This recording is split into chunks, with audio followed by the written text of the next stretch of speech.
నిన్న నాగా సాధుస్ గురించి మాట్లాడుకున్నాం కదా. ఆ వీడియోలో చివరగా ఒక ఇమేజ్ చూపించాం. అంటే ఒక సాధువు మంచు కొండల్లో చిన్న గోచి కట్టుకొని నడవడం ఇలా జరుగుతుందా? చాలామంది అడుగుతూ ఉంటారు. ముఖ్యంగా చెప్పాలంటే యోగి సత్యేంద్రనాథ్ ఈయన గురించి, అంటే ఈయనది ఒక వీడియో వైరల్గా సర్క్యులేట్ అవుతుంది. చాలామంది చూపించి ఏమండి ఇది పాసిబులా, ఎందుకంటే -డిగ్రీస్లో అక్కడ మంచు కురుస్తుంది. సో ఈయన ధ్యానము చేసుకుంటున్నట్టుగా ఒక వీడియో, ఒక ఫోటో. ఈయన ఎవరు? యోగి సత్యేంద్రనాథ్. సో ఇతని వీడియోని చూసిన విదేశీయులు చాలామంది ఫారినర్స్ ఏమన్నారు, ఇదంతా కూడా ఆర్టిఫిషియల్ ఇంటెలిజెన్స్, డీప్ ఫేక్ ఫొటోస్ని వీళ్ళు పెట్టి, వీడియోస్ని పెట్టి ప్రజలను ఏమారుస్తున్నారు. సో ఇలా కుదరదు. ఎందుకంటే ఆల్మోస్ట్ మీకు -15, -20 డిగ్రీస్లో మీరు ఎటువంటి దుస్తులు లేకుండా, యాక్చువల్గా ఇందులో యోగి సత్యేంద్రనాథ్ ఆయన దుస్తులు వేసుకునే ఉన్నారు. అయినా కూడా ఇంకా కొంతమంది యోగులు బట్టలే లేకుండా, అంటే మీరు గోముఖ్ వెళ్ళారు అనుకోండి, గోముఖ్ వద్ద గంగా నది అంటే ఐసు నీరు కరిగి బయటకు వస్తూ ఉంటుంది. మీరు టచ్ చేశారు అనుకోండి, మీకు అది ఎలా ఉంటుందంటే హైపోథర్మియా రావచ్చు, కాళ్ళు పెట్టారంటే ఫ్రాస్ట్ బయట కూడా రావచ్చు. వచ్చిన వాళ్ళు చాలామంది ఉన్నారు. అక్కడ ఈ యోగులు ఏం చేస్తారు, ప్రతిరోజు కూడా, అంటే హఠయోగాలో వీళ్లకు ఉన్న ప్రావీణ్యత, అంటే ఆ ప్రాక్టీస్లో వాళ్ళ దేహము ఎలా అయిపోయి ఉంటుందంటే లిటరల్గా నీళ్ళలో దిగుతారండి. ప్రతిరోజు స్నానం చేస్తారు. వీళ్ళకి హైపోథర్మియా రాదు, ఫ్రాస్ట్ బయట రాదు. ఇంత గోచి కట్టుకొని, అంటే -10 డిగ్రీస్ లిటరల్గా అక్కడ గంగా నది ఫ్రీజ్ అయిపోయి చిన్న పాయలా బయటకు వస్తూ ఉంటుంది. ఒక వీడియోలో మాట్లాడాను, కిన్నర కైలాష్ అంటాం, 6050 మీటర్స్, అంటే ఆల్మోస్ట్ 19,800 అడుగులండి. అక్కడ ఈ బౌద్ధ ఆరామాలు ఉంటాయి, ఆశ్రమం ఉంటుంది. మీకు ఈ డిసెంబర్, జనవరి ఈ టైంలో మీకు -15, -20 డిగ్రీస్లో మీకు చలి. మీరు నేను వెళ్ళామనుకోండి, ఆక్సిజన్ అందక 5 నిమిషాలు కూడా మనం ప్రాణాలతో ఉండలేము. అక్కడ ఈ ఆశ్రమాల్లో బౌద్ధ భిక్షువులు ధ్యానము చేసుకుంటూ ఉంటారు. సో ఈ అమెరికాకు సంబంధించిన శాస్త్రవేత్తలు అక్కడికి వెళ్ళి ఇది ఎలా జరుగుతుంది, హౌ ఇస్ ఇట్ పాసిబుల్, వెళ్ళినప్పుడు ఏంటంటే తడి గుడ్డను వాళ్ళకి కప్పితే మీకు 10 నిమిషాల్లో ఆ గుడ్డ ఎండిపోతుందండి. అంటే హఠయోగాలో వాళ్లకు ఉన్న ఆ పవర్, ఆ వైటల్ ఎనర్జీని కంట్రోల్ చేసే ఆ శక్తి మీకు ఆ గుడ్డ ఎండిపోతూ ఉంటుంది. ఇది ఎలా జరుగుతుంది అనేది ఎవరికి ఎప్పుడు అర్థం కాలేదు. సో ఇవాళ యోగి సత్యేంద్రనాథ్, సో ఈయన ఎక్కడ కులు అనబడే, కులు మనాలి అంటాం చూసారా, ఆ కులు అనబడే జిల్లాలో మీకు బంజార్ అనబడే ప్రాంతం ఉంది. ఇక్కడ కోలాంతక్ అనబడే ఒక ఆశ్రమం. సో వీళ్ళ తల్లిదండ్రులు ఏం చేశారు, 7 ఏళ్ళు ఉన్నప్పుడే ఇతన్ని తీసుకువెళ్ళి ఆ ఆశ్రమంకి అప్పచెప్పారు. అంటే మీకు గురుకులము అన్నప్పుడు 7 ఏళ్ల తర్వాతే విద్యాభ్యాసం అనేది స్టార్ట్ అవుతుందండి. సో ఇక్కడలాగా మీకు 3 ఏళ్ళు 4 ఏళ్ళు పిల్లల్ని తీసుకువెళ్ళి స్కూళ్ళలో పెట్టి నానా టార్చర్ చేస్తూ ఉంటారు. అలా కాదు. యోగాభ్యాసము అన్నప్పుడు, ఆశ్రమం అన్నప్పుడు 7 ఏళ్ల తర్వాతే. సో ఇతన్ని చేర్చిన 5 ఏళ్లకే ఇతను గురువైపోయాడు, యోగాలో గురువైపోయాడు. చూడండి. సో యోగి సత్యేంద్రనాథ్ యొక్క పవర్ ఏంటని చెప్పడానికి ఆ వీడియోస్ మీరు చూసారు అనుకోండి, మీకు షాకింగ్గా ఉంటుంది. విదేశీయులు ఎవరు నమ్మడం లేదు. సో ఈ బంజార్ ప్రాంతంలో ఈయన ఏం చేస్తాడు, ప్రతి 3 నెలలు కూడా, ప్రాబబ్లీ డిసెంబర్, జనవరి, ఫిబ్రవరి విపరీతంగా మీకు మంచు కురుస్తూ ఉంటుంది. ప్రపంచములో ఇలాంటి ఒక దేశాన్ని మనము ఎక్కడా చూడలేమండి. ఒకవైపు సముద్రము, ఇంకొక వైపు ఎడారి, ఇంకొక వైపు మీకు మైటీ హిమాలయాస్, అద్భుతం. సో అలాంటి దేశంలో మీకు ఇలాంటి యోగులు. సో ఈయన 3 నెలల పాటు ఆ మంచులో కఠోర సాధన, ఎలాగా, హఠయోగా. హఠయోగా అంటే చాలామందికి తెలిసే ఉంటుంది. మీకు ఇక్కడ మూలాధారం నుంచి సహస్రార అంటాం చూసారా, ఇక్కడ ఒక వైటల్ ఎనర్జీ, కుండలిని అంటారు. సో ఈ వైటల్ ఎనర్జీని మీరు ఛానలైజ్ చేయడం, అంటే హ అంటే మీకు మూలాధారము, ఠ అంటే మీకు సహస్రార, దీన్నే హఠయోగా అంటారు.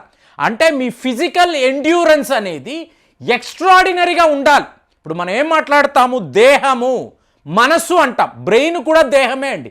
మనసు మన సర్వైవల్ కాన్షియస్నెస్. సో ఈ మనసు అంటాం చూసారా, ఈ మనసు లోపలే మీకు ఒక వైటల్ ఎనర్జీ ఉంటుంది.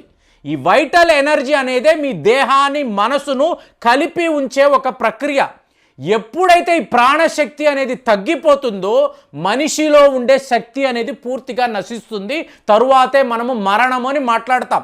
కాబట్టి ప్రాణశక్తిని కాపాడుకోవడానికి హఠయోగాలో ఎన్నో టెక్నిక్స్, ఇప్పుడు మీరు శివ సంహిత అని అన్నారు అనుకోండి, అందులో ఎన్నో టెక్నిక్స్ వీళ్ళు రాసి ఉంచుతారు. సో మీకు యోగి సత్యేంద్రనాథ్ ఇందులో ఒక ఎక్స్పోనెంట్ అయిపోయాడు.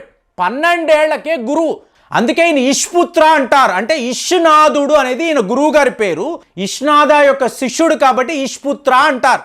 సో ఇతను హఠయోగాలో మీకు ఎన్నో లెవెల్స్ దాటిపోయిన వ్యక్తి. ఇతను అక్కడ యోగా ట్రైనర్. కాబట్టి మా గురువు గారు ఇంత గొప్ప వ్యక్తి, కానీ ఎప్పుడూ అడవులు మీకు మంచు కొండల్లోనే తిరుగుతూ ఉంటారు అని అనుకున్న వాళ్ళ శిష్యుడు రాహుల్, పేరు చూడండి మళ్ళీ రాహుల్. గౌతమ బుద్ధుడు తన కుమారుడికి రాహుల్ అనే పేరు పెట్టాడు. సో ఈ రాహుల్ అనబడే శిష్యుడికి ఏమనిపించింది, మా గురువు గారి గొప్పతనము ఈ ప్రపంచము చూడాలి. సో దీన్ని వెళ్ళి ఆయనకు చెప్పాడు. ఎందుకు బాబు ఇది అనుకుంటే, లేదు, ప్రపంచానికి మీ శక్తి కాదు, యోగా యొక్క శక్తి, హఠయోగా యొక్క శక్తి తెలియాలి కదా అని చెప్పి వరుస పెట్టి ఈయన మీద వీడియోలు తీయడం మొదలుపెట్టాడు. ఎందుకంటే ఇప్పుడు అందరూ ఏం మాట్లాడారు, ఏమండి -15 డిగ్రీస్లో అంత మంచు కురుస్తున్నప్పుడు మీరు చెప్తున్న ఈ వ్యక్తి, మీరు ఒక మహాయోగి అంటున్నారు కదా, ఈయన ఎలా ఉండగలడు, ఆక్సిజన్ అందదు కదా, ఇతనికి ఫ్రాస్ట్ బైట్ రావచ్చు, మీకు హైపోథర్మియా రావచ్చు, సివియర్గా కోల్డ్ ఫీవర్ వచ్చిందనుకోండి, ఈయన అక్కడికక్కడ మరణిస్తాడు కదా, ఇదంతా ఒట్టి స్టంట్, మీరు చేస్తున్నది మేము నమ్మము, ఇది ఆర్టిఫిషియల్ ఇంటెలిజెన్స్ అని ఇలా అంతా మాట్లాడారు. కాబట్టి ఇతను ఏం చేశాడు, ఒక డ్రోన్ కెమెరాను పెట్టుకొని, ఒక మామూలు కెమెరాను పెట్టుకొని వాళ్ళ గురువు గారు ఎక్కడెక్కడికి వెళతారో, అంటే ఇతని సాధనా విధానము అసాధారణమండి. మీకు నీటి మీద తేలుతూ ధ్యానములో ఉండగలడు. ఒక పక్షి కూర్చున్న ప్రాంతంలో ఇతను నిలబడి అక్కడ ఈయన సాధన చెయ్యగలడు, ధ్యానము చెయ్యగలడు. సో అలాగా ఏంటి 7 ఏళ్ల నుంచే ఈ యోగా మార్గములో ఉండడముతో ఇతనికి ఎక్స్ట్రాడినరీ పవర్స్ వచ్చేసాయి. సో ఇతనికి చలి అంటే ఏంటో తెలియదు, ఎండంటే ఏంటో తెలియదు. హఠయోగాలో కుండలిని జాగృతం అయిన తరువాత వీళ్ళ బాడీ పెర్ఫామ్ చేసే విధానము వేరే లెవెల్లో ఉంటుంది. మీ వైటల్ ఎనర్జీస్ ఎలా ఉంటుందంటే మీకు లోపల దహించుకుపోతూ ఉంటుంది. అంటే ఎంత చలి ఉన్నా కూడా మీకు అంతలాగా ఉష్ణోగ్రత పెరిగిపోయి ఆ చలిని తట్టుకోగలరు.